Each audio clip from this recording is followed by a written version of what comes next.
Welcome back to another episode of Central Valley Podcast. I'm your host, Micah, DIele, a filmmaker, photographer, and a dude passionate about his community. This podcast focuses on the talented individuals that make up the Central Valley of California, as well as people who are passionate about what they do. The Central Valley has gotten a bad rep, and we're here to change that. If you enjoy what we're doing, we kindly ask that you download each episode, subscribe to our YouTube, and leave a rating and review on whatever podcast app you're using. And once again, thanks for tuning into another episode of Central Valley Podcast.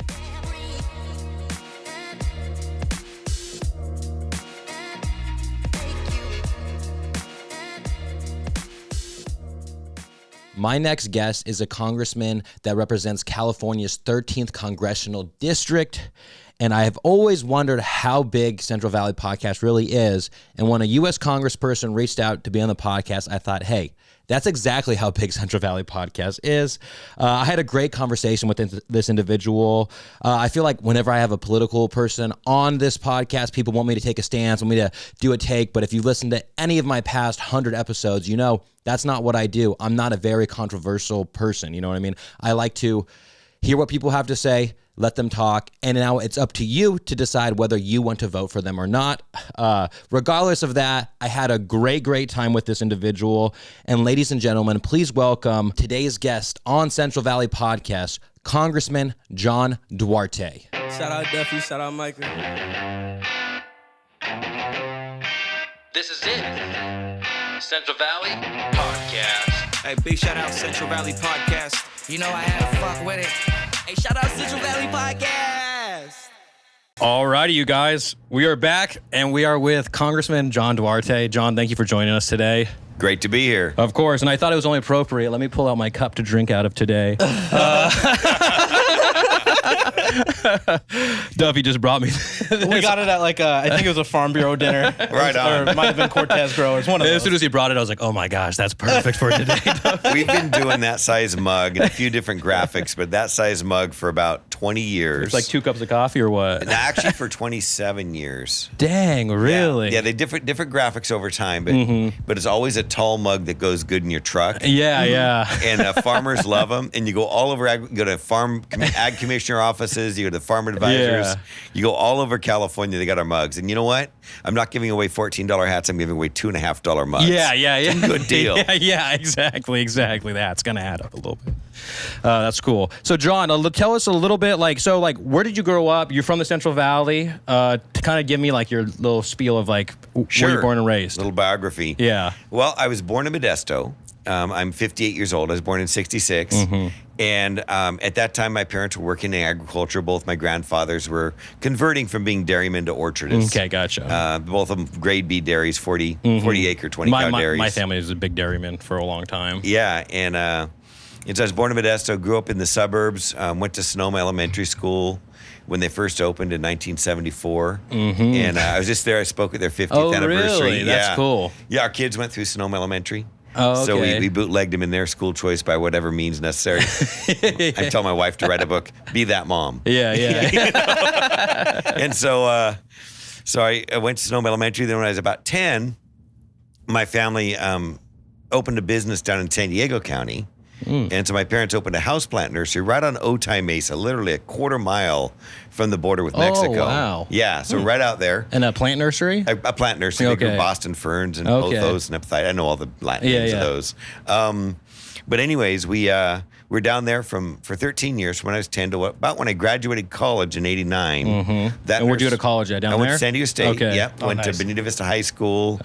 Grew up in Chula Vista area. Okay, so you at 10 you moved, or when did you move down there? Yeah, we moved down there when I was 10. Okay, gotcha. Stayed down there, lived in the suburbs, had the nursery company down there in Otay Mesa, and then moved back here. That company kind of went under. My parents moved back to one of our family home ranches, my great-grandfather's place in Houston, where Duarte Nursery is headquartered now, the big greenhouse operation. And we just started pushing out grapevines and building greenhouses, and we built built that into Duarte Nursery as it is today. Oh, okay, gotcha. And so you kind of did some of what you did in San Diego up here. Yeah, when we came back, we were doing house plants and Okay, ornamental yeah, plants yeah, down in yeah. San Diego. When we came back here, kind of went back to our roots a bit. Yeah. And started The producing agriculture type grapevines stuff. and then almond trees, And then do you pistachio have farms trees. and stuff too? Yeah, Or- I'm a farmer. Okay. My wife Alexandra and I, we've been married 28 years. Met at a trade show. Too hot. Too hot. Mine's coming off soon, okay? I just needed it for this intro shot. For the record, I don't know if they're on video, but they look sharp. Yeah, They yeah. got Well, there's some jackets over video. their t-shirts. They look sharp. Yeah, exactly. For the thumbnail, it's there. Yeah, exactly. But I they, just saw so much movement over here. I was like, oh, he's already doing it. I was like, man, this is tough. yeah, so we just bootstrapped it. You know, we came out of San Diego as a family. We couldn't even get a bank loan, so we literally just worked off cash flow and just got the company going. My brother Jeff was there from the beginning. So when did you start farming? then? Farming. Alexander and I moved onto our ranch in '96 and started farming there.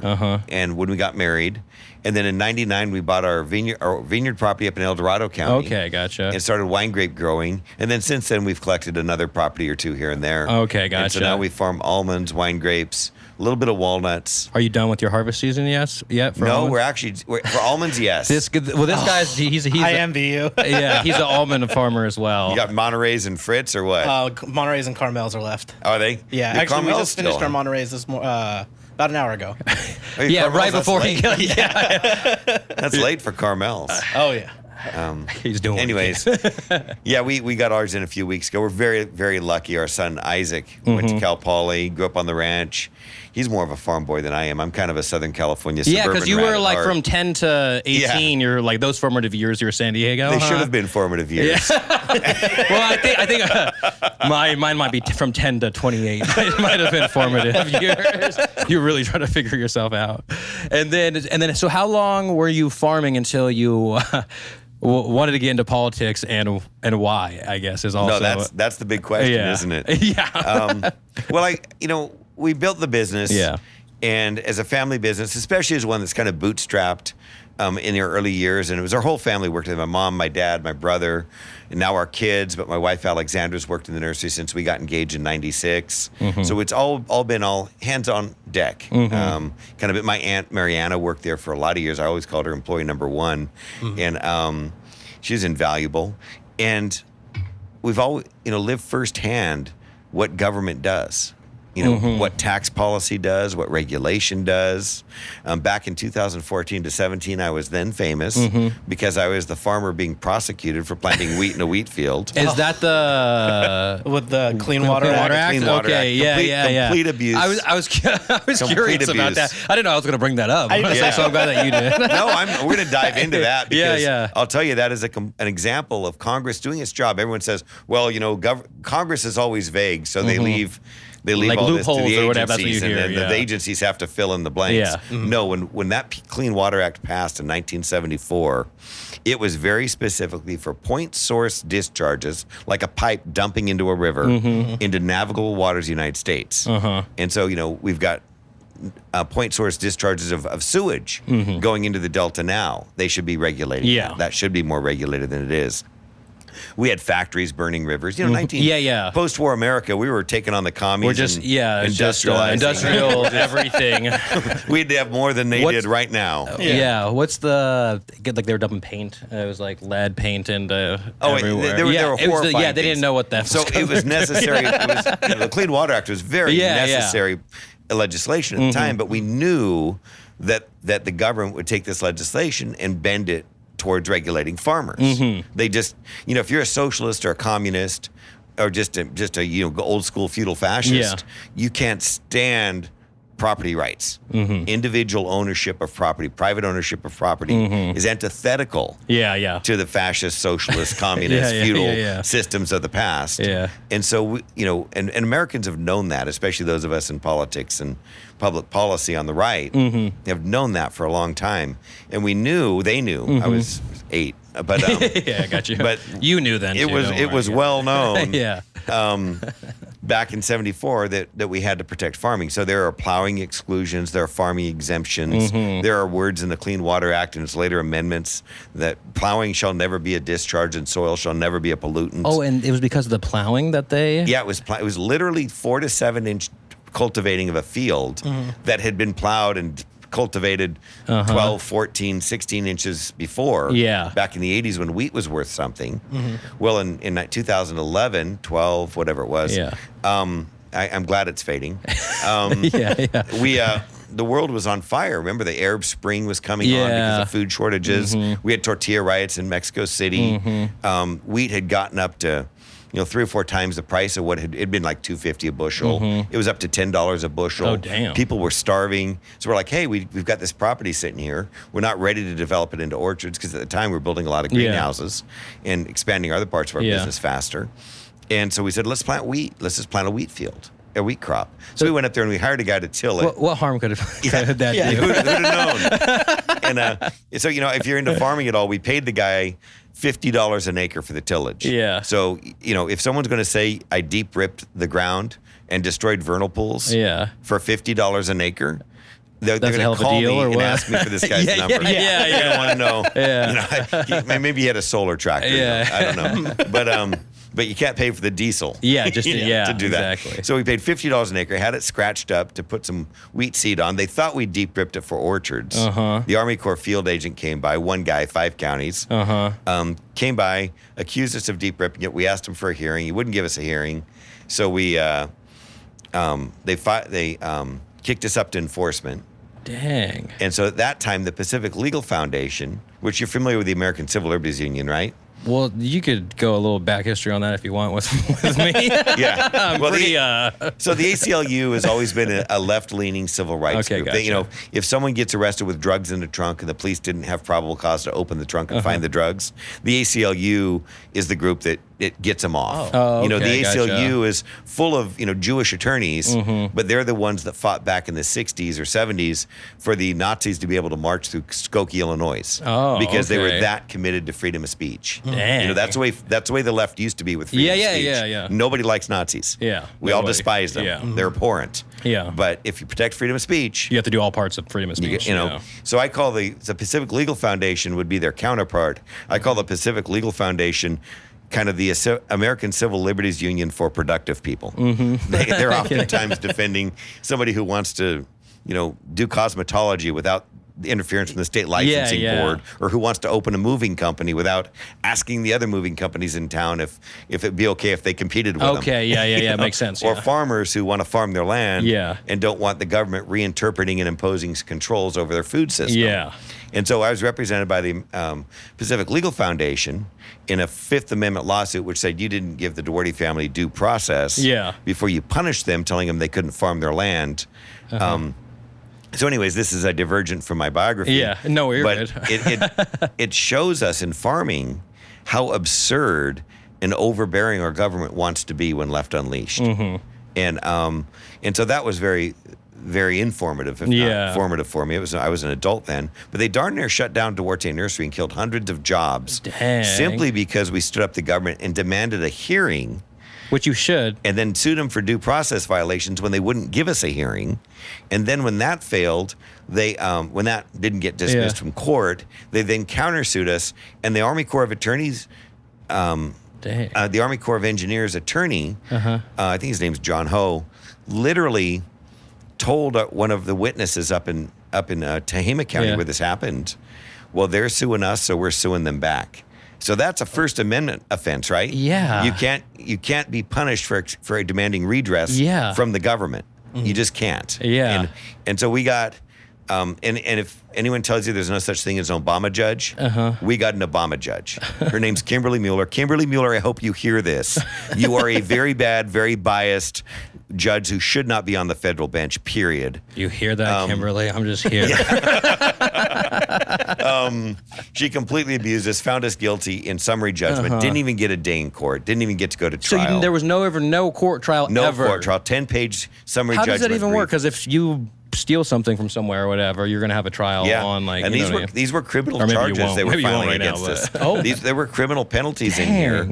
And she found in summary judgment, without a trial against us, and then further railroading us into settlement when it came time for the penalty phase, Yeah. to try and kind of the sentencing what it is, for this yeah. kind of lawsuit.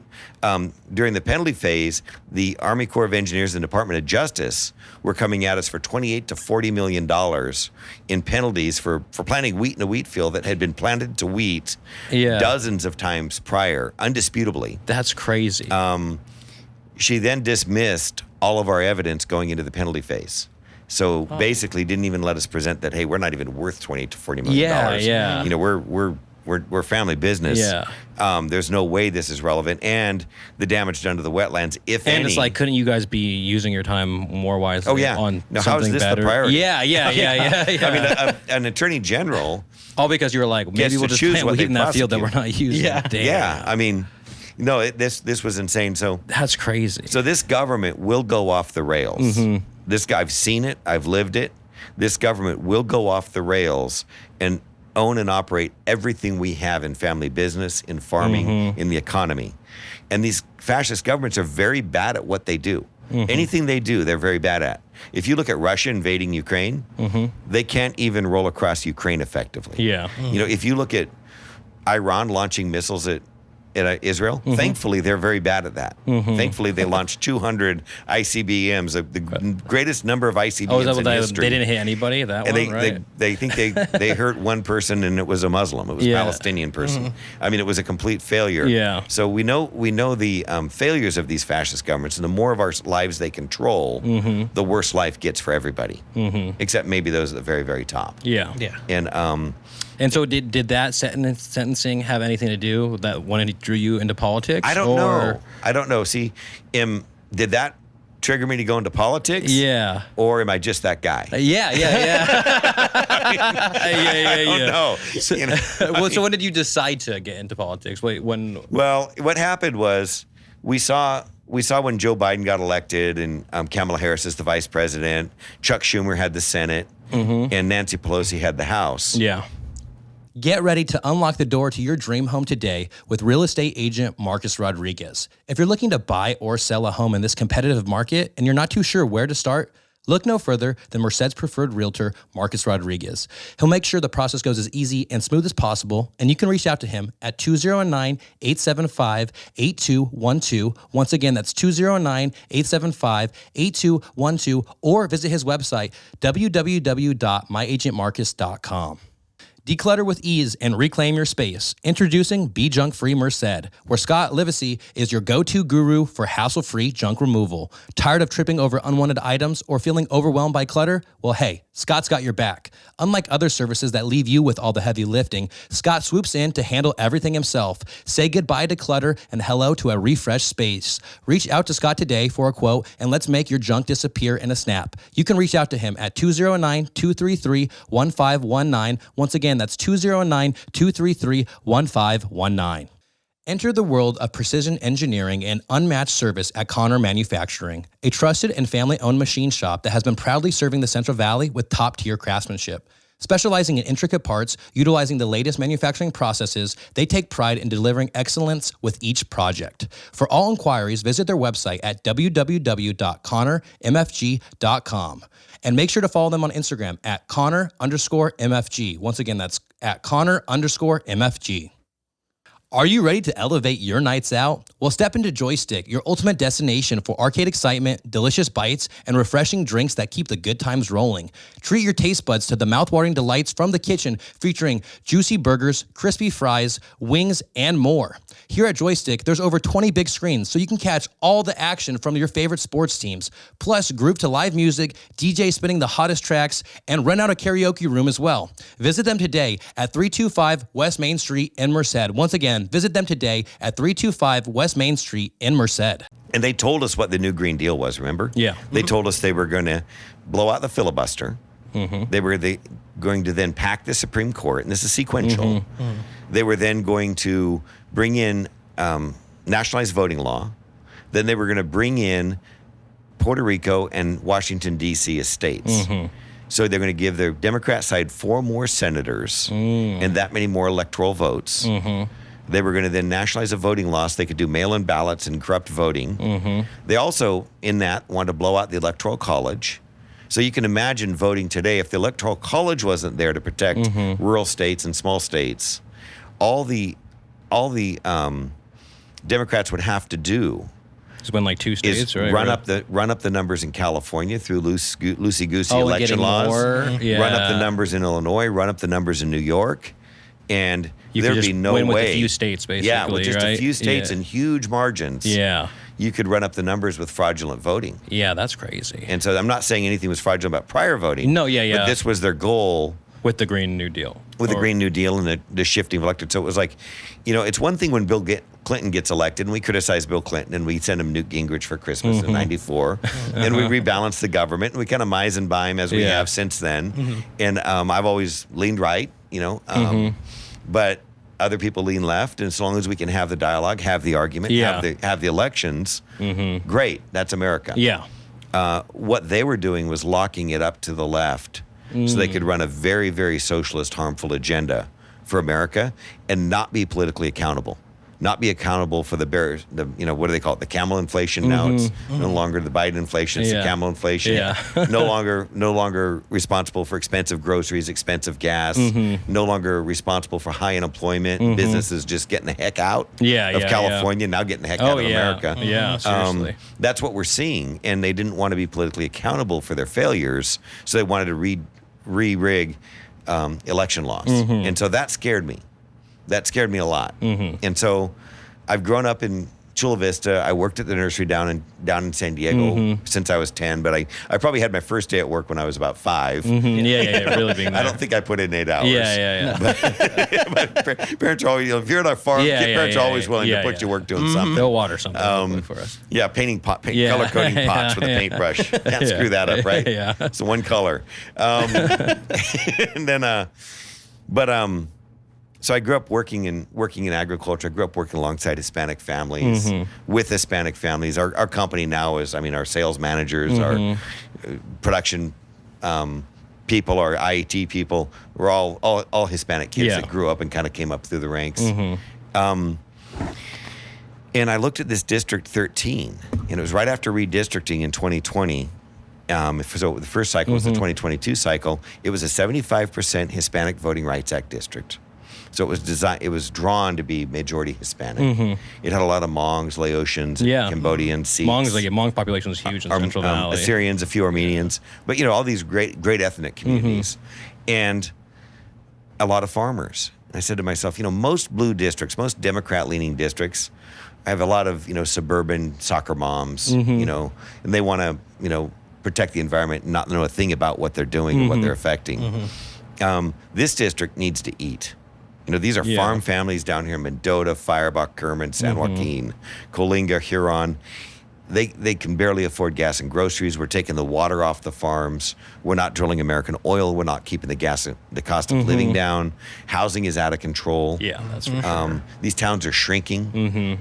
San Joaquin has 900 kids enrolled in the school district. Now they had 1,500 5 years ago. Damn. So as you drive through the valley and you see orchards removed, you're seeing population struggle. You're seeing people having to leave because the jobs are no longer there. Yeah. You're seeing supermarkets or whatever mini markets they have out in those rural areas that keep it from being a total food desert, closing and shrinking or cutting the amount of produce they offer. You're seeing the property tax base go away. You're seeing the schools empty and all the economics around, the $14,000 to $20,000 each kid brings to that school district, that disappears. And so the farming depression in the valley there is hurting these families economically. The dust bowl we're creating this thermal dust bowl by not irrigating the land. I'm going to be doing a valley fever bill, and we'll be doing an announcement on that in a few days, where we're talking about how the dust is causing valley fever throughout the valley. Dang. So when we don't irrigate these farmlands, these farm worker families are suffering. Yeah. They're suffering badly, economically, financially. Their schools are threadbare. Their local services, public safety is a function of tax base, is a function of residents and retail sales. If those things disappear, public safety is strained. Yeah.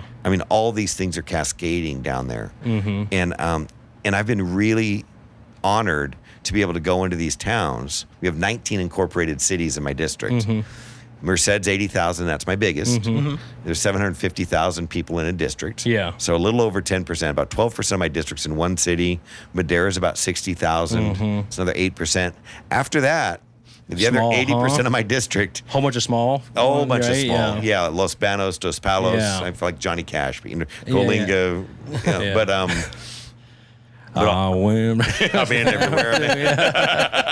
but I've been everywhere. Yeah. And that's becoming my reputation, is getting out to these towns and getting sidewalks for Cantua Creek, getting sidewalks for Tranquility, getting money for roads in Mendota, getting a police dispatch center for West Modesto and Yeah. Ceres, so they can move the law enforcement officers and public health people around. Public health and law enforcement are really closely tied right now. Yeah. With addiction, and a lot of the crime is simply behavioral health issues. Yeah, exactly. unraveling. It's mental health. It's our rise in homeless people. Yeah, yeah. it's- and the no accountability, or no, like they can't keep them in jail, so then they release them. Well, yeah, again or Prop whatever, 47. Right? I mean, my opponent was behind all this garbage. I mean, he votes yes on Prop 47. And what was Prop 47? That's empty the jails. It's, Okay. quote, drug courts. The problem is courts were already drug courts. Yeah. If you were getting arrested before Prop 47, you go to court for your crime, whatever. If you're addicted, they say, okay, you're addicted. You want to go to rehab for 6 months and then go to a halfway house? Or do you want to do 3 or 4 years in jail?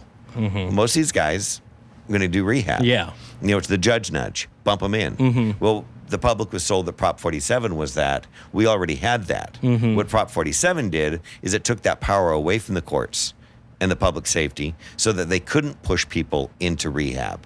So a lot of the addicts that are on the street, 10 years ago, would have been pushed into rehab years ago. Yeah. And some of them, not all of them, some of them would have recovered and become mainstream and taken care of Yeah, themselves yeah. again.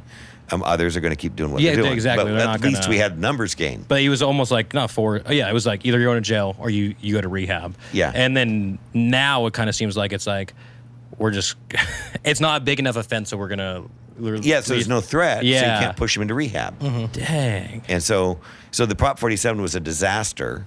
It wasn't what it was sold to be.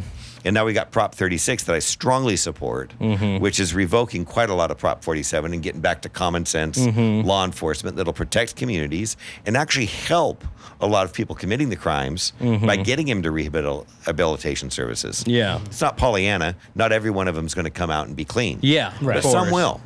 And where that's possible. And then at least if they're going there's a chance of it Yeah. versus not going there at all. And you know what? If you're on drugs on the street, you're dealing drugs, you're committing crimes to fund your drugs, there's a chance you go to jail. Yeah. And that's kind of a good thing if you live in these communities, right? Yeah. You don't want them just wandering around. So I really felt when I saw District 13 that, I think I can speak in a relevant way to the people in District 13. I'm willing to do the hard work. It's not the fanciest district in California. It's a low-income district, but it's one I'm really honored to represent because, like I learned when I had my wetland struggles that you can be kind of a rich farm family or a well-off or at least established farm family and cross your arms and talk property rights, Yeah. constitutional issues, and people won't disagree with you, but they're not going to wake up obsessed with it. Yeah. But when we start talking about how this onerous, restrictive government and the out of control environmental activist community, the professional protesters that just have to sue and protest and shut everything down, whether you want to build a road or a water canal or a dam or put in an Shrimp oil ferries. rig. You see Ferry said. shrimp. Ferry yeah. shrimp. That's what it was. Yeah. That Haven't heard anything about that. It's them expanding. But. Oh, I can tell you more than you want to know. But I'm really trying to make sure that my constituents understand they've got a dog in this fight. This overbearing, whether it's green energy driving up their cost per kilowatt to 47 cents a kilowatt hour. Yeah. I can't tell you how many of these people are living in homes where the screen door, I go to knock on them to campaign in these neighborhoods. The screen door's closed, the regular door is open. They're ventilating their homes on a 105-degree afternoon, hotter than today, Yeah. without air conditioning because they simply can't afford it. Yeah. Yeah. Well, especially then, like, I don't know why PG and MID are so different, but like, if you have a PG&E in the summertime, your bill's like $800, $900, and if you have Yeah. MID, it's like $300. You know what I mean? Yeah, Modesto, Turlock, Merced irrigation district are local municipal irrigation districts. The Public Utilities Commission that's populated by the governor of California can't tell them what to do. So if they you're- can do So they Charge can your run a own lot whatever, yeah. locally. They've got hydroelectric. A lot of them form their electric districts because they had a great hydroelectric resource. So, Modesto Irrigation District, Turlock Irrigation, Merced Irrigation District. But even past that, they can just run it locally, be accountable to the voters. Those are elected boards. Whereas the PUC can tell PG&E, we need you to do more solar panels. We want you to do more wind energy. We want you to buy more green energy. We want you But to... in turn, it's making it more expensive for the people who are paying for it. So a rich Bobo in Paradise over on the coast in Palo Alto gets a government check and state and federal checks to put solar panels on the roof. They would normally have $1,000 electric bill, but now they've got $100 electric bill because they're no longer on the grid. They're no longer, and when they buy the kilowatts or don't buy the kilowatts, all the cost of the overhead, the pensions, Is the that why capital, it's the more bonds, expensive? Because so all that overhead other people are getting costs, punished for not having the solar, basically? all the overhead costs of the district, all the capital costs get loaded onto the people who still buy kilowatts. And those are all low-income families here in the valley that have to air condition their homes. Yeah. And you can't live without air conditioning. No, some do, sadly. Well, some do, exactly. But it's like, this is America. People shouldn't be. No, like, we should be the land of abundance. Yeah. And there's things we can do if you're concerned about carbon. If these folks are really concerned about carbon energy and want to be equitable to everybody involved and just smart, don't fire up the nukes. Let's get nuclear power nuclear back. energy is one of the I would cleanest, love isn't that. it? Yeah, it makes no carbon. Yeah. It's completely clean, carbon-free energy. It's cheap energy. It's reliable energy, and it can scale. Yeah. And it's not intermittent. You don't have to worry about the sun shining or the the wind blowing. It's always there when you need it. And let's be real, we probably got a lot that we can use. You can take, a new generation we hear about in DC Yeah. a lot. There's been some conferences. You could take the same reactors, the small reactors we use on aircraft carriers and submarines. You can put them in matrices of 5s and 10s, put them out in the desert, put them next to the coal plant you shut down while the transmission lines are already coming in and out of there. And put the nuclear energy there and distribute the system. Really? And feed America cheap, affordable green energy. Is it the main reason that like nuclear hasn't caught on is just because everyone just thinks of Like Chernobyl and that stuff and nuclear bombs, you know what I mean? And then storage of the waste. Yeah, we really need the salt mountain. What is it? In Nevada, there's a where they dump the where they want to they've built what we're talking about is a warehouse about the size of a Walmart deep inside the mountain that would store all of the nuclear waste of our country for generations. Dang. Seriously. I mean, it's not a big deal, and we can. And that's small in the sense of like if you think about our landfills and everything. Yeah, I mean, we're digging new ones every 3 years. And you can reprocess it if you take it out and reprocess it and reuse it. You can get it down to fit in a cargo container. Now it's still got a bunch of bad free neutrons buzzing around that we haven't solved, but we can store that away and protect ourselves from it. We're dealing with that with our normal trash and everything else. You know what I mean? Like already. And then natural gas. Right. America has, with fracking now, discovered reserves of natural gas equal to 4 Saudi Arabias. So natural gas. And are we just like, like I don't know, understand why we are just like not. We just want to have that in the future. You know what I mean? It's the express position of the Harris administration not to build pipelines. So if you want to build, if you want to drill natural gas and develop it and exploit it, you've got to put in pipelines to move it, which is a very cheap way to move oil or natural gas, much better than rail cars. And so it's a great efficient way. We just need big pipelines. Let's move that natural gas around. We not only have 4 Saudi Arabia's worth of natural gas, it produces 1/3 the carbon of oil or coal when you make electricity with it. So it's a great move for a transitional carbon energy source. And it can be produced in America at a cost of energy cost equivalence to oil of about $22 a barrel. So right now, gas is expensive because oil's $80 a barrel. Almost a fourth that. Dang. We can produce natural gas energy, and that would get all of our crude oil out of the electric generating business, make it available for gas, and bring down the price of gas enormously. And then fracking gets a bad rep in the sense of like, I've seen one documentary one time. I don't know what I'm quoting here, you guys. But it was like, and it was like basically probably somewhere where they did it wrong, but it was like someone turning on their sink and there was like fire coming out of their sink and stuff like that. That wasn't a John Krasinski movie? Yeah. That may not have been a documentary. Yeah. No, but it was something where it's like, I think it was like a worst case scenario of an example of fracking or something like that. You know what I mean? But I just know that's one of the reasons like it gets a bad name is just like, just like everything that you're pulling out of the ground, bad things can happen and accidents can happen and contaminants can happen. I think you know what I mean. Yeah. Like, no, we right? need standards. Yeah, we exactly. need standards. And you go back before Biden, the previous administration. Where are the body bags? We had deregulation. We had a thriving economy. We had oil exploration boom in America. The energy revolution in America made life more affordable. We had low inflation. It was like we had that $2-something gas in California, which is like unheard of. If you look at, even the New York Times was saying, minority, black and brown wages were going up. Black and brown home ownership was going up at levels we'd not seen before. It was actually converging into white ownership levels, and which just means working families were having opportunities that they hadn't seen before.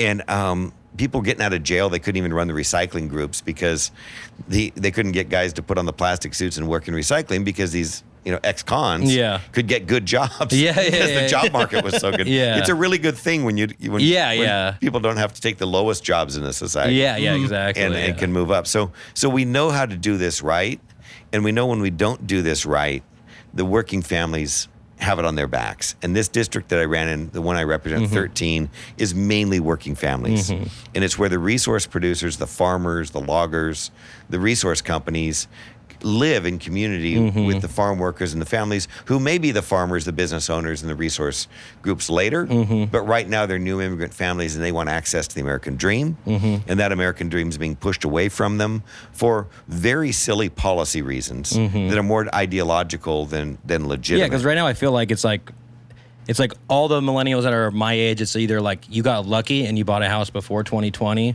or you're paying triple the amount now for that same house. You know what I mean? And it's just like, at the end of the day, it's like the things I care about is like the day-to-day things. You know what I mean? And it feels like, sometimes it feels like with the government, it's like everyone's so far on one side or the other side. It's like, and then to me, like, I don't mean to bring up the wars and stuff like that, but sometimes it sucks when it's like we're sending so much money to like overseas and to all these places, and it just feels like, what are we doing with our tax money for America? Because sometimes it feels like we're not doing anything with our tax money here. It's like Maui happened. We didn't have money to give them. North Carolina with the hurricane right now is happening. It's like, and they said FEMA doesn't have money. It's like, well, then how are we sending money? You know what I mean? Yeah. Like, no, why aren't we taking care of the home front first? Yeah, exactly. That's my thing. Yeah. And I was on board, and we can go into this because I always like to explain what I do in Congress. Sure. I was on board with the money for Ukraine, Israel, and Taiwan. America does play a leading role in the country, and it goes back to a foundational belief I have that what we enjoy here in America, the freedom, the constitutional governments, the self-determination, the government that when I saw the country was going hard left, the wrong way for my values, I was able to step forward and get elected to office and play a role in redirecting the country. Yeah. And that's a very unique and I would even say unnatural situation in the history of man. You can't look at history and find the kind of freedom and opportunity we have here in America anywhere else in history. And you can't find what we have here in America exactly as good as America anywhere else in the world. Nowhere. You could go to Australia and so my wife's Australian. Oh, really? So you go there and say, hey, this is pretty good here in Australia, but it's not America. You can go to Europe and say, hey, this should be a lot more like America, but it's going the other way. But so I'd say America, our freedom is a very unnatural situation, and we've got to fight to keep it this way. And we cannot keep it this way as an island. Yeah. If we don't have a defense of freedom around the world, I won't be so ambitious to say a march of freedom, but just a defense of freedom around the world, the bad guys will take us over. They won't invade America, but they'll surround America. They're already in South America. They're influencing Mexico to rate of knots. We've got a Macron up in, not Macron, but what's his name up in Canada. What's his freaking name? Trudeau. Rise and shine with Inland Roasters, a family-owned and operated coffee roastery located in the heart of the Central Valley. Each cup of Inland Roasters coffee begins with sourcing the finest beans. From there, brothers Brent and Reed take their time cultivating the perfect roast profile, turning the otherwise ordinary daily coffee ritual into an extraordinary experience. Because everyone deserves a better cup of coffee. Feel free to visit them at the Turlock Certified Farmers Market every Saturday, where you can also purchase their coffee in person. Find them online at inlandroasters.com. Once again, inlandroasters.com, and follow them on Instagram at inland_roasters. Once again, that's at inland_roasters. And make sure to use code CVP10 and receive 10% off your first order. Imagine stepping into a warm and inviting atmosphere where every corner exudes elegance, every sip of cocktail delights the senses, and the aroma tells a story of culinary craftsmanship. Welcome to Bella Luna, an enchanting Italian fine dining oasis nestled in the heart of downtown Merced. Whether you're seeking an intimate dinner for two or a vibrant gathering for friends, Bella Luna promises an evening of indulgence and connection with exceptional hospitality that elevates your experience. Get ready to tap into the Central Valley's craft brew scene with Blaker Brewing, located in Atwater and Ceres. Beyond just brewing delicious beers, they're known for hosting epic events that unite the entire community together. From irresistible flavors of their brews to the lively atmosphere, every visit to Blaker Brewing is an adventure. And keep your calendars marked for their upcoming events, including Jacked Up Country Music Festival on 420 with Ben Gallagher, Summer Smash on June 1st for a foodie's dream to come true, the iconic 4th of July celebration with the Valley's best fireworks show, the Deja Brew EDM Festival on August 23rd, and the legendary Blaketoberfest on October 5th. It's time to raise a glass and join them for the fun at Blaker Brewing. Looking to take your ag business to the next level? Well, look no further than MMIG Construction, the ag commercial construction experts. Based in Atwater, California, MMIG specializes in tailored solutions for all ag construction needs. Whether they're dairy farmers, ranchers, or agribusiness owners, the team is dedicated to bringing their clients' vision to life. From innovative milking parlors to durable steel buildings, MMIG has over 18 years of expertise to ensure the project's success. With quality craftsmanship, timely execution, and a deep understanding of the Central Valley's agriculture, they're the trusted partners for growth. Reach out to MMIG Construction today at 209-724-9488. Once again, that's 209-724-9488, or visit their website, mmigconstruction.com. Yeah. Trudeau, purportedly the son of Fidel Castro. Is Macron is Macron the one that's running against him? Oh no. He's the prime minister of France. What's the dude that's running?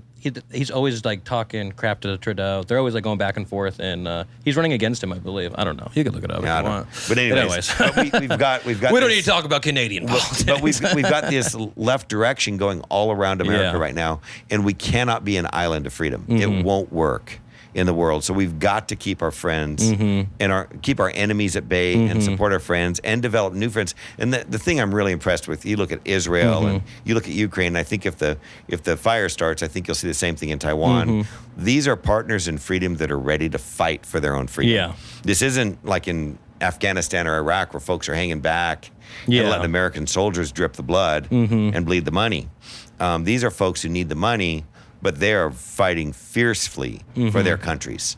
And I admire that. Yeah. And I'm willing to support it for those reasons. And then I guess, I understand your take on it and everything. So then how do we make sure, we're supporting them with money and stuff like that. How can we change stuff so that we can support our own people? You know what I mean? And if you look at what we were doing before Biden-Harris, we had that. We had treasury revenues coming in. We had companies repatriating trillions of dollars back to America to build companies. We were drilling American oil. We were blowing open American energy. And that was having real impacts for the American working family. Wages were going up. So even though people had generally lower tax rates, they were paying more taxes and their lives were getting better because the economy was growing. So if we have these sensible regulations that protect our clean air and our clean water, but also allow for economic expansion. You know, if we build the infrastructure we need here, the 99 sucks shirts, right? Yeah. Let's get onto that. If we build the infrastructure we need, we should be widening 99 and Highway 5. Yeah. Instead, we're building this fiasco of a high-speed rail project. Yeah. It's going to cost $100 billion. How much have we invested into that in California? Do we know? Trying to find that Duffy. That's why Duffy's here. Bring it up. Let's see. Yeah. I'm just okay. I'm gonna guess. I believe it's 40 to 50 billion, but dang. And we have a couple railways to show for it. we have a large platform. 205 billion. They've allocated $41 billion annually over 5 years.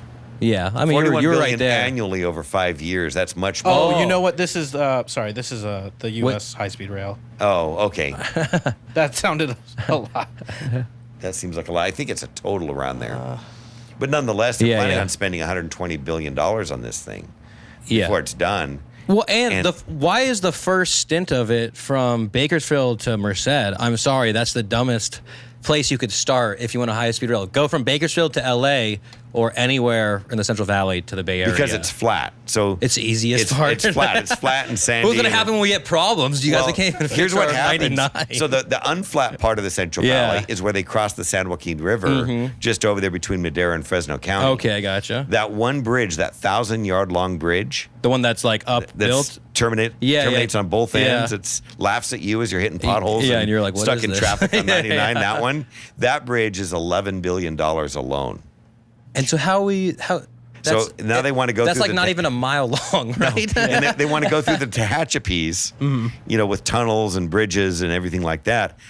They don't have a clue. How? They have no clue. They don't have the engineering, how they're getting through the Tehachapis. They should just, on top of the freeway, put the bullet train just over it. Just over it.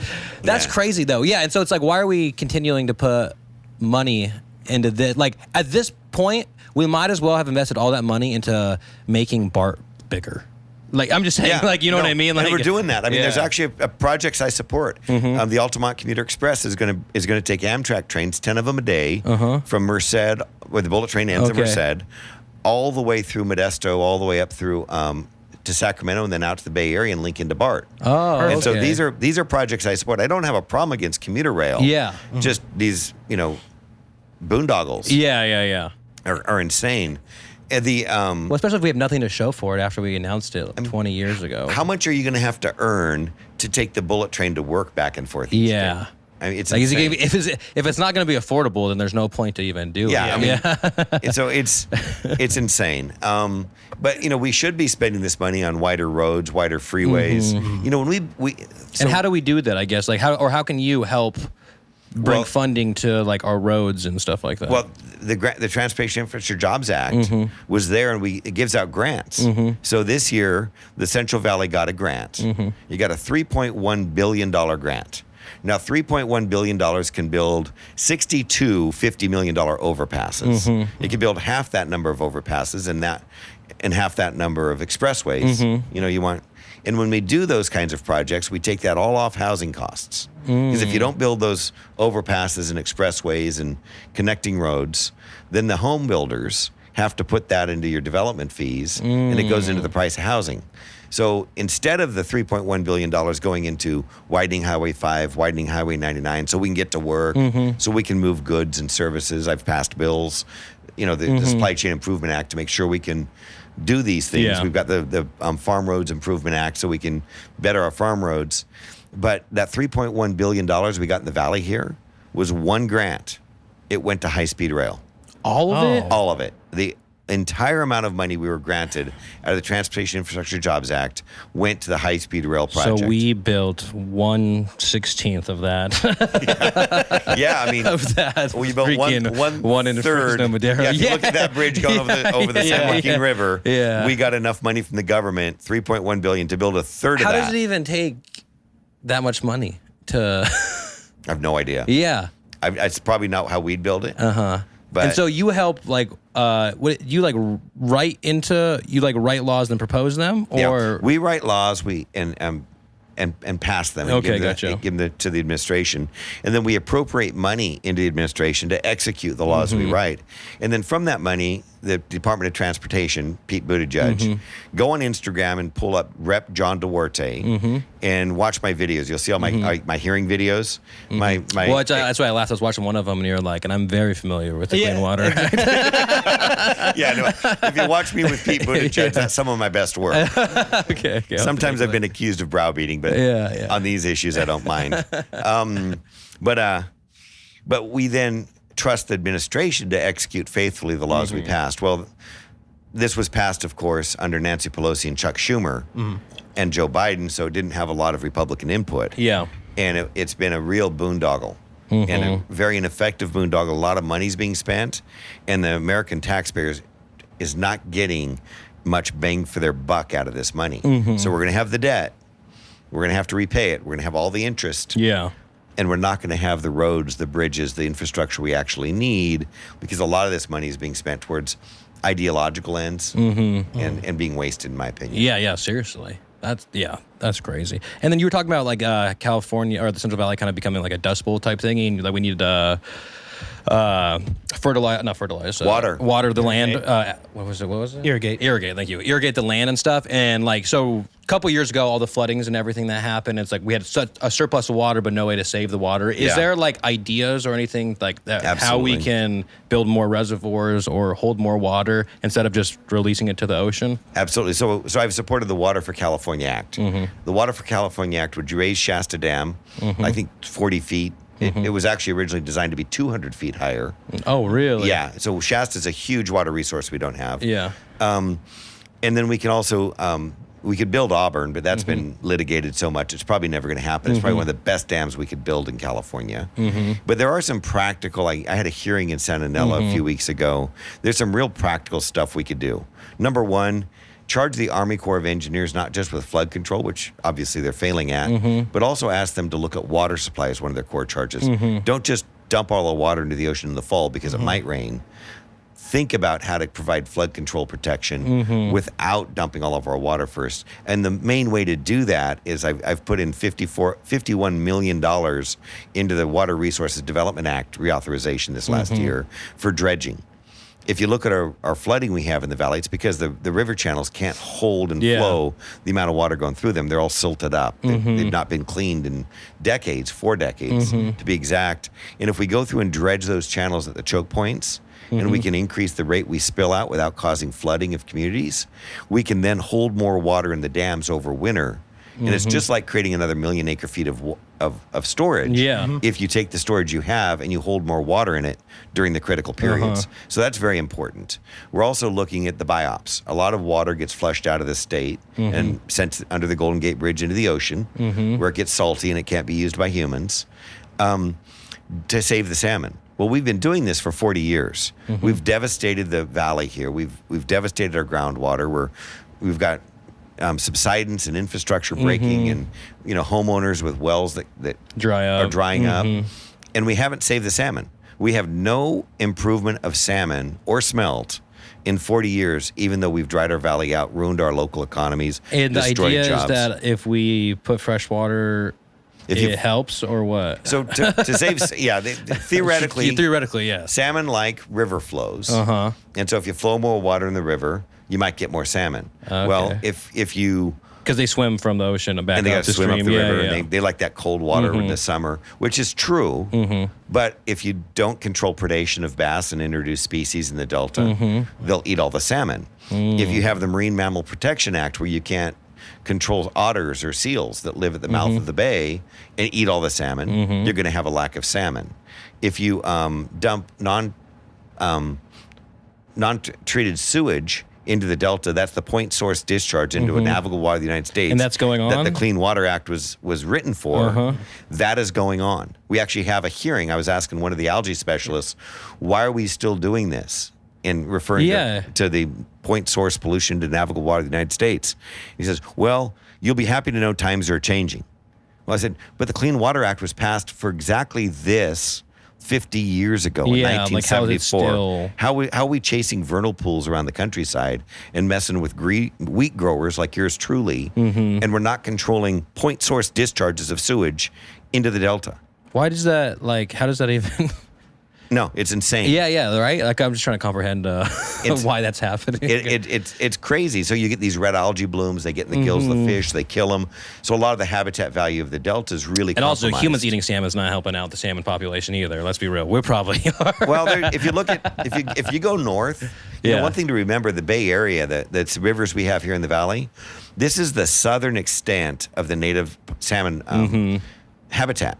So as we do get a little warmer, this is the edge of the salmon habitat that's going to be least hospitable towards big salmon runs. If you go into the store, yeah, there's farm salmon, but go to Costco. There's a lot of wild caught Atlantic and Pacific salmon that are further north of here that are doing quite well. Yeah. And so I don't want to disregard the salmon. Yeah. But we can have floodplain restorations. We can have habitat improvements. We can have predation control. We can do a lot of things that help bring back salmon. But we can't just flow water down the river and say, well, we're being stoic. We're destroying our communities. We're destroying other irrigated landscapes throughout the state. You know, when you flush this water out to the ocean, when you destroy farms, that's a habitat. Yeah. Foxes, coyotes, hawks, they like farms.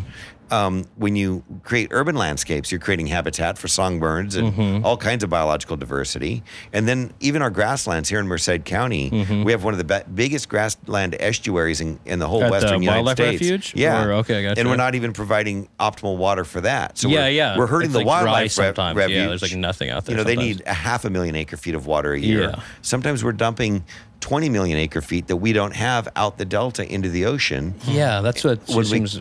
for a fourth backwards. of that, we could help all of these irrigated landscapes in California, including suburban landscapes in Southern California. I've got nothing against Southern California. I grew up down there. Yeah. I like the fact we irrigated our soccer fields. Yeah. That's a good thing. Because you're keeping what is it called? The Topsoil. topsoil. Yeah. It's soil stabilization. It's biodiversity.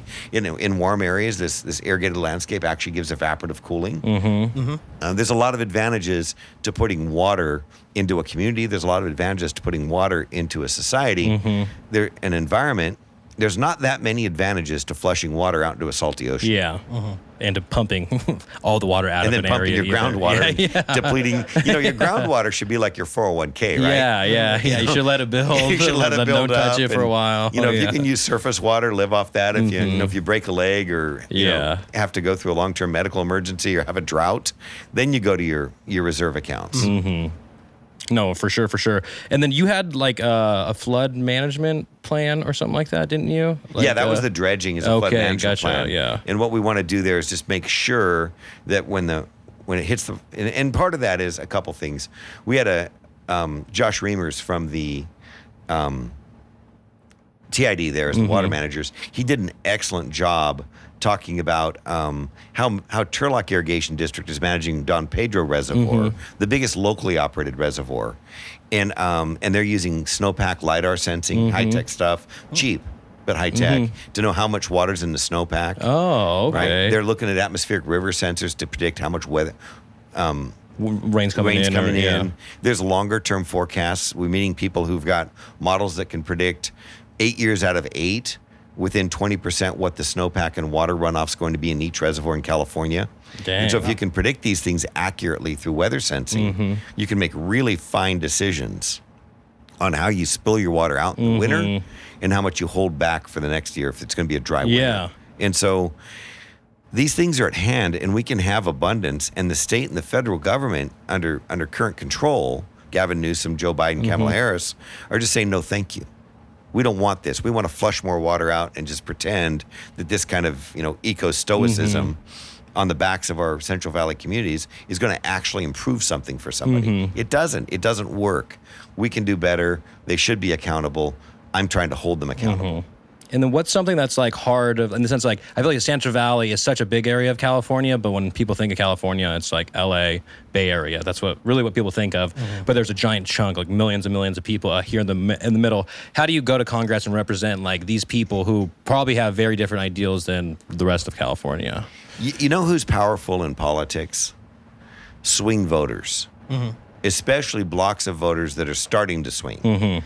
And so this district, David Valadeo's also, this whole Central Valley to some extent, because we have a lot of working families who, I don't think they're waking up in the morning saying, ooh, as a Hispanic, how am I going to vote today? Yeah. I think they're just saying, here's my challenges in life. What's good for me? What are my interests? How am I going to elect people that get us moving ahead, that create opportunity for me? This area of the state is seeing a lot of historic Democrat voters voting Republican. Now, of course, my race was a very good example of that. I won 2 years after Biden won this district by 11 points. I won it by half a point. or wow. less. Yeah. but it's still part of a trend we see. Were you running against the same guy the first time or Yeah, no? yeah, Oh, Adam okay. Gray. Yeah, Adam He Gray. was- Yeah. He thought he was anointed to have this seat. You know, Was he there prior to you? No, it was an open seat because of good. redistricting. Okay, gotcha. Then the story is that Adam Gray told Josh Harder, hey, this is a better seat for me. Why don't you go tell Jerry McNerney up in District 9 that represents Stockton, Contra Costa, and Lodi, why don't you tell Jerry McNerney to retire? You've got a huge war chest. You go take that seat. I'll take this one. And then he lost. And then he lost to me. To you. No, that's cool. That's cool. And then, so what do you think's like the biggest like things that are like facing like the U.S. right now, just in the sense of like how can we get our economy to be better? How can we just make Americans' lives better? Yeah. Well, until 10 years ago, we would say out loud, this is a carbon economy. You know, when mankind learned how to drill oil and turn it into plastics, pharmaceuticals, fertilizers, healthcare products, clothing, paints, adhesives, plastics, and energy, we went from 1 billion people with a very, very high child mortality rate and a very, very low standard of living and level of comfort to a thriving planet. Not everybody, but advancing more than declining, of thriving people with better diets, better health outcomes, longer lives, more travel, better diets, healthcare miracles. And so we've got to embrace our carbon economy. You know, realizing it may have some ecological strains, let's deal with that. But let's deal with that with the next best solution, which we talked about already, which is natural gas and nuclear energy. And let's expand those things that make sense for the working families. And let's be pro-human in how we address our challenges. If you're going to tell us that we've got to go to windmills and solar panels and pay off rich families at the expense of poor families to save the planet, well, then you're not approaching this in the most pro-human way. That's an anti-human approach. And I'm going to challenge that a lot. I think from this district, given our income and demographic in this district, I can soapbox that one. I can hit that one right between the eyes, and I do. Again, Instagram, Rep. John Duarte, see me in action. Experience the spirit of the Sierra Nevadas with Tioga Sequoia Brewing, where each beer is a tribute to craftsmanship and conservation. Rooted in love for the region and its communities, their brews capture the essence of the Sierra Nevadas and the Central Valley. Whether you're in the heart of the 209 or bustling streets of the 559, come visit them in downtown Merced or the Beer Garden District in Fresno. And don't forget to check out each location for their awesome events like the block parties. You can find their beers at your local stores like Save Mart, Safeway, Vaughn's, Rayleigh's, Walmart, Sprouts, and Costco. Join them in raising a glass for exceptional beer and the natural wonders of our beloved Sierra Nevadas. Step into a world where every sip tells a story, every gathering is a toast, and every moment is cherished. Welcome to Hi-Fi Wine, where passion for wine, community, and family intertwine to create an unforgettable experience. From private events that spark connection to weekly tastings led by industry experts, Hi-Fi Wine is more than just a wine shop. It's a celebration of life's simple pleasures. Joining the Hi-Fi at-home family means embarking on a delectable journey through exclusive wine selections delivered right to your doorstep. Discover them at 629 West Main Street, next door to El Capitan Hotel. And let's raise a glass for life's extraordinary moments. Start your day off right at American Grind Coffee, where the enticing aroma of freshly brewed coffee and the promise of a delicious breakfast await you each morning.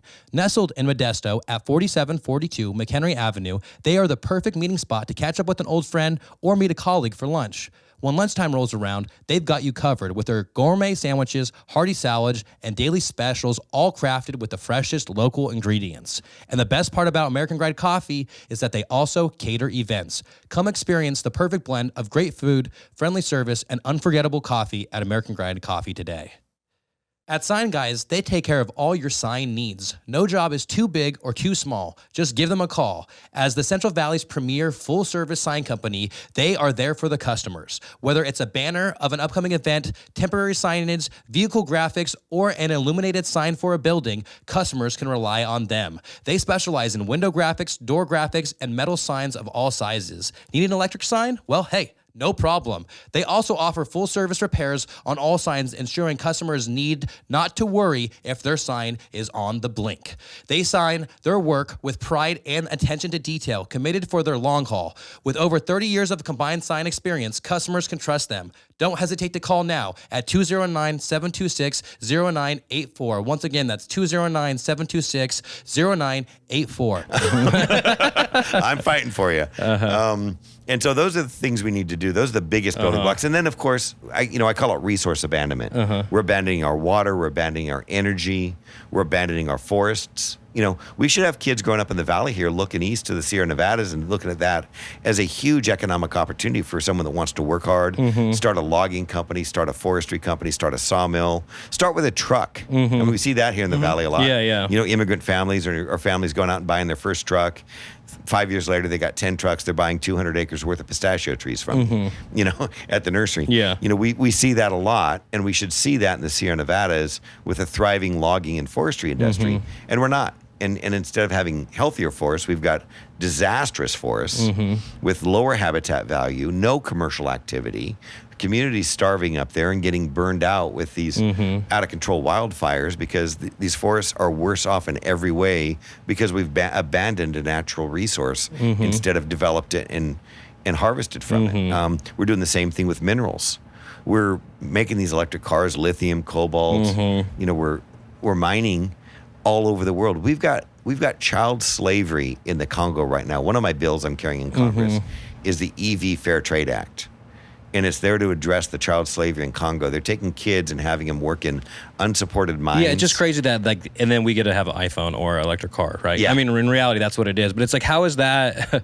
How's the United States? And we're at fault with that in the sense of we're definitely not complaining that it's so cheap because now we're going to make X amount per iPhone or X amount per car because we're only paying them. one term I've coined that I'm using is resource abandonment. Another one is the lords of scarcity versus the champions of abundance. We are the champions of abundance. Another one is proxy imperialism. And what we're doing, to your point right there, is we're practicing proxy imperialism. We want electric cars. We know the cheapest cobalt's in Congo. We're too cowardly and crooked to go into Congo and get it ourselves and actually create a cobalt industry in Congo that is sustainable and equitable, livable, and help elevate the people in Congo because they've got the natural resource. They deserve to be elevated. Yeah, exactly.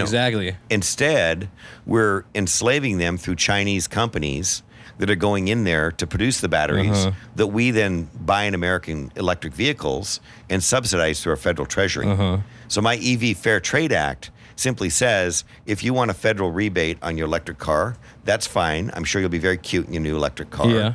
You'll be darling. But you have to have that electric car certified by the manufacturer that it was not produced with slave labor. And which they can't do. They can't do it. Yeah. It can't be done. So we're proxy imperialists going into Congo through Chinese companies that we pretend to hate. Yeah. And letting them do the dirty work that we're not willing to do ourselves.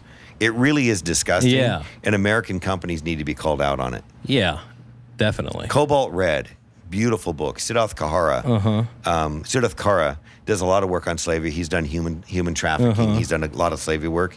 He's a documentary filmmaker as well as a writer.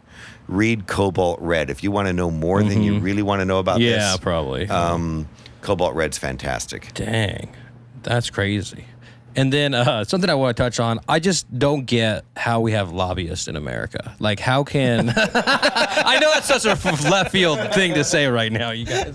I got to bring it up for my sake. I just don't get how America, can have, it just sucks to me that, it just seems like we're, so... This is what it feels like to me. We're just so small in this giant ocean, and then all these companies, and there's APAC and everything else, and it just feels like, how is that legal when it's I can only donate $1,000 to a president or whatever, but they can donate millions and millions and millions. Yeah, so the lobbyist industry. Yeah, it just seems backwards of what America stands for. It can be. Yeah, it can be. And I've had lobbyists in my office. Who oftentimes are people come in, they want to be friends, and they want to be this and that, and they just flat ass lie. It's just BS. And I tell them I just disagree. I'm sorry, not here with you on this. And but also remember, like the Farm Bureau, represents farmers up and down the valley here. They have a lobbyist because when we're passing the Farm Bill, they need to come in and tell me what's important to Farm Bureau, how it fits in the Farm Bill, what current policies are. And believe me, I don't know all of them. Nobody does. Yeah, I can't imagine. And why this is important and why it's a good change in law.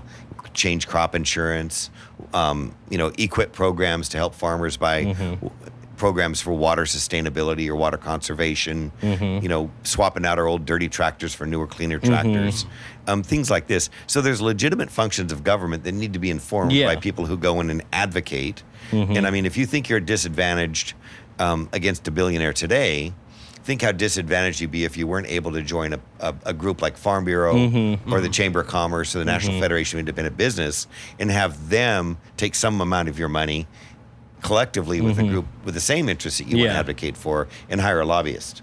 So I don't want to ingratiate myself to lobbyists, but I do want to say we need advocacy in DC because we're the people's house and people need to be able to send their representatives to talk to us and inform us. And as congressional representatives, it is our responsibility to have a staff that helps us filter out the nonsense and to get to good policy and not be influenced with the filet mignon or these kinds of. There's a lot of limits on that now too. But it is very important and very much a responsibility of individual congressionals to know the interests of their constituents. Because sometimes I guess it seems like some people. It seems like sometimes some people end up getting bought out in the sense of where, there's a giant. We usually have something hanging up right there. Andrew, stand right there. I'm just kidding. Sorry about that. And so you're Portuguese, right? Yeah. Okay, gotcha. Yeah. I have my grandpa's mom was from Portugal, but Portuguese descent and everything as well. You use Azores or where? Azores, yep. Gotcha. We're Lisbon, like right in the main. Well, some villages somewhere. I don't know exactly. No, most Portuguese in the valley here are Azores. Azores, literally. And most congressmen also. Oh, really? Oh gosh, yeah. You go back to Tony Coelho back before you were born. You go back to Richard Pombo. Personal friend and real hero of mine, farmer that ran for Congress because he got fed up. You look at Devin Nunes, you look at Jim Costa, David Valadeo. I know quite a bit of them, huh? No, that's still like more. Dennis Cardoza for a while there. I used to work for him. Yeah, did you? Yeah. So he's back. He's a lobbyist now. Oh, he is. Well, I guess my thing with the lobbyists, it's just the people who are like way higher up in government, I think is what I'm more thinking of. It's like when they like come out of office and then they are worth like $20 million, and you're like, wait, you were just working for the American people. How are you now worth this much money? You know what? I guess that's what I mean by the lobbyist. Yeah. And there's lobbyists that lobby Congress, and we get in and out every couple years. Yeah. And that's we're very accountable, right? Yeah. Seriously, because you guys, there's always the average term of a congressman is about 6 years. Yeah. Some stay a long time, but not most. Whereas there's also is it every 2 years you guys is up? Yeah, we're on the hamster wheel. Yeah. I always thought that was too short because I understand the president's 4, the Senate's it's 6, but it's staggered. And then, like for the House of Representatives, it seems like you only get 2 years, and the last third to a quarter you have to focus on campaigning as well. Yeah, but the House of Representatives is by constitutional design is like the voters' choke chain on their government. As soon as you know how it's been. Bill Clinton gets in, goes, campaigns moderate, runs hard left, gets choke chain. In 1994, he gets Newt Gingrich for Christmas. Right? Same thing. It seems kind of balanced out of like. So that 2-year cycle. Yeah. It's what let us shut down Joe Biden and Kamala Harris with their socialist agenda that was killing working families. Was the fact that we flipped over Congress and Kevin McCarthy was able to lead us and get a majority of 5 seats. Now, if only half of Congress would have been up that cycle, or only a third of it, we wouldn't have had the majority of 5 seats. You would have seen, Pelosi, Schumer, and Joe Biden be able to finish the socialist agenda, and in my opinion, finish off freedom in America. Dang. That's crazy. And then, you do some things for veterans, correct? Oh, yeah. And so what type of acts and what type of things do you do for them? Well, we've had 3 veterans town halls in this valley since I've gotten office, and they've been hugely successful. We did one out in Patterson, and it was a kind of a mixed town hall, and then we did one in Merced, and it was a huge success. We had a lot of the veterans leaders around a table together and talked about one of my bills, the Clear Communications for Veterans Claims Act, which simply says get the boilerplate out of these letters that veterans are being communicated to with, and make sure the veterans can feasibly fill out the forms and get the benefits that they've earned defending our freedom without having to hire a lawyer to figure everything out, or without right? getting so frustrated they stop doing it. My office, my congressional office, does veteran services also, but we're one congressional office. We can't service everybody. Yeah. The VSOs, the veteran service organizations in each county, do a lot of work for the veterans also, but they can't go through all these things. So you end up with these veterans that either have to fill out these forms and run the communications themselves or hire outside groups to do it. Now, some outside groups are legit and some aren't. And the government's not really able to tell anybody, who's a good lawyer, who's a bad lawyer kind of thing. And so there's a lot of dissatisfaction. There's the first step that we want to see, that we're hearing, is just make the forms as simple as possible. And there's engineering companies, consulting companies that can go through these processes and say, okay, what is necessary information that you need and what's what isn't? jargon kind of. It's like when you buy a car. Yeah. You go down that first page. Like 25 different pages. and you're thinking, wow, there's a lot to sign here 6 times. But that's like, all the I'm information just signing this. that's relevant. Yeah. But even past that first onerous page is 4 more pages of boilerplate that you get a magnifying glass out or read online if you had to. And so that's with the veterans forms, a lot of that boilerplate is brought front and center right in the middle of that first page. So you're reading the boilerplate while you're trying to get to the information that means something to you. And a lot of these guys, you get lost before you're even they're started. Smart, right? courageous people, but they're not born bureaucrats. Yeah. And if they've got some mental health issues, they've got some some other frustrations and pressures in their life, this could keep them from getting the benefits they've earned. And so we've advocated for the and it should almost be that it definitely should be an easier process if these people just put their life on the line for the country. Yeah. It shouldn't be that now they have to figure out how to get their benefits. It should be our government or being like, these are your benefits. Yeah. Right? Yeah, they didn't buy a timeshare. Yeah, exactly. They get hooked and jived afterwards. Oh, you want the hot tub turned on? I'm sorry. That was actually a little extra for the package. Yeah. That's funny. And then what is something that you love about the Central Valley? Oh, just the Central Valley. I mean, we flew over it during the water hearing and to just see the vastness of the food production. Just to be so impressed with what we've done here. And there's a spirit in the Central Valley. There really is a community. Like I did when I came out of college. We talked about when we started a grapevine nursery and then a tree nursery. And I was 23. I grew up in Chula Vista, got a finance degree from San Diego State.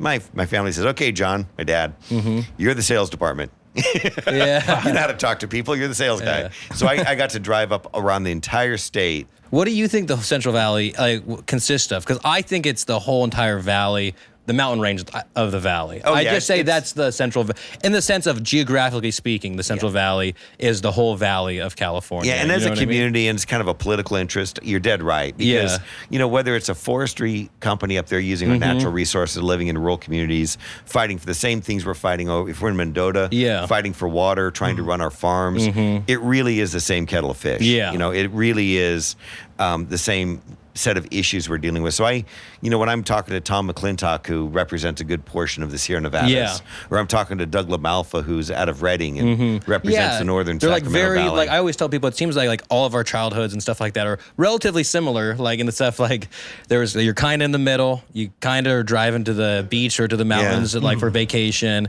and then you're doing the swimming holes, just the type of stuff that's in the area, you know what I mean? My non-scientific survey says that Kern County seems a bit more pipe bomb centric. Yeah. And their coming of age stories than the rest of the valley. Yeah. Well, I went to Chico, and I was like, oh, this just feels feels like home in our area, because they have like a little area that's like, I don't know what it is, but there's like a river that runs through it right next to Chico, and all the kids go out there, or all the college students and stuff. But when I went out there, it looks identical to Knight's Ferry, locally. You know what I mean? I was like, oh man, this is exactly. Yeah. When we'd always float down the like Snelling River and stuff like that, or Merced River, I guess. No, it is, and so if you look at the map right now, you look at Jim Costa's district, this little island of blue in Fresno, and the rest of the valley, all barring red. the Sacramento area, is just red. The Sierras are red. Kevin Kiley does a great job representing out of Lincoln, the Eastern Sierra over the Mono County in there. So we've got a really good rural conference of California Republicans, and even Ken Calvert out in the desert. He's got Palm Springs and some of the desert areas. He does a great job.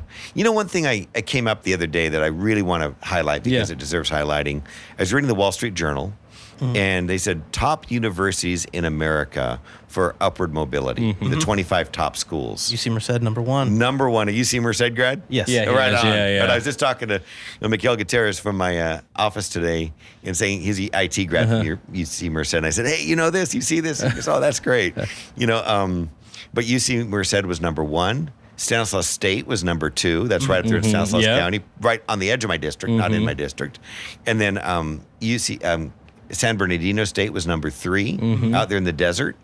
And CSU Fresno was number four. Yeah. And so in the valley here, this is where families have come for the American dream.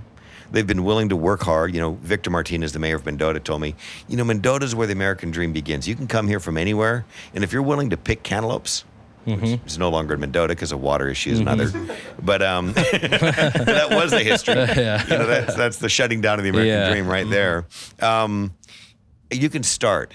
And, after a few years of that, you could buy a house, you could start a trucking company, you could get going. And that's what he's done. Yeah, and I guess that's what I mean. Like, that kind of seems like that's what's like, seems to be lost right now. Yeah. You know what I mean? Is that American dream of like, you can work hard, you'll get places, but not if the system's stacked against you. Not with inflation. I mean, if you're earning, you can earn $20 an hour. If inflation, rent, 47 cents per kilowatt, $3, $4, $5 gas, $6 gas is taking every penny of that paycheck, no matter how hard you work. And then you've got a state government that's smarter than you are, that tells you you can't work weekends and overtime, because overtime in agriculture now starts at 40 hours a week and at 6 days a week. Families that came here to work hard and work those long hours and do what they had to do are being robbed of that. They're being robbed of that. And now all the hand labor crops are leaving. All the onions, all the garlic, all the tomatoes, all the things that we used to do. In 2000, we had 4 million tons of produce coming from Mexico. Today, it's well over 20 million tons a year. Dang. All the asparagus, all just because they're making it harder for us to grow here. All the hand labor crops are gone. So instead of someone coming here and working 50 hours a week, 55 hours a week, whatever, and making a good wage and stacking it up, they're making $10 a day in Mexico with no rights whatsoever. And so we've done nobody any favors. And so we can do better here in California. We can do better here in the Central Valley. And the families here in the Central Valley are kind of the tip of the spear, I think, in working families just saying to the state government, Gavin Newsom, Kamala Harris, no.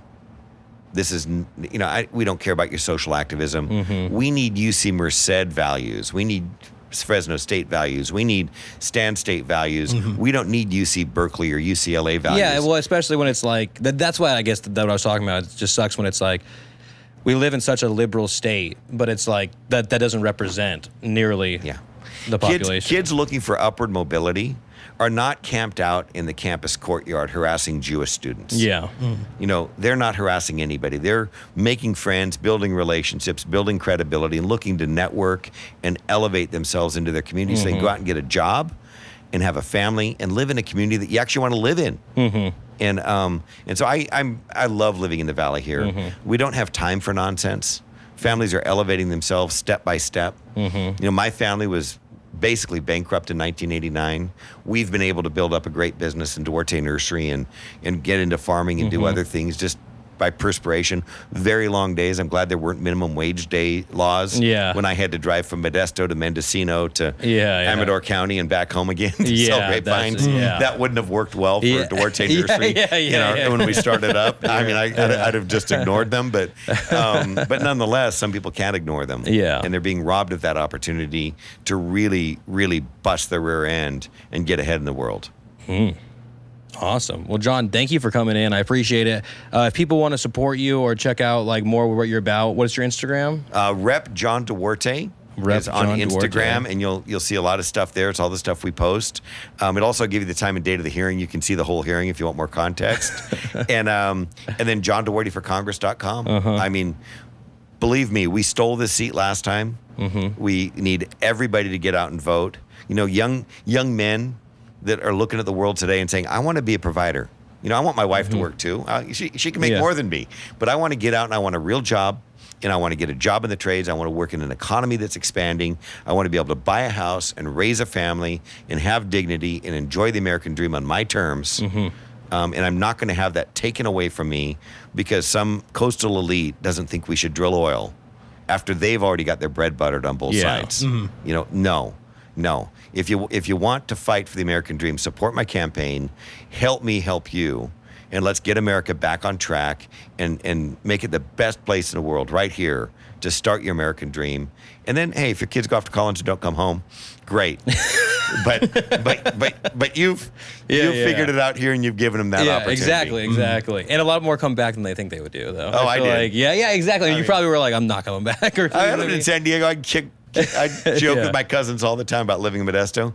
Now I live in Modesto. We've built a great business. I've got a beautiful home, beautiful wife, 4 kids, hoping for grandkids here in the next couple of years. Are they all like, how old are your kids? Oh, in their 20s. 20s, yeah. 26 to 20. Oh, okay, yeah. Give them 4 more years and one of them will. We'll have one.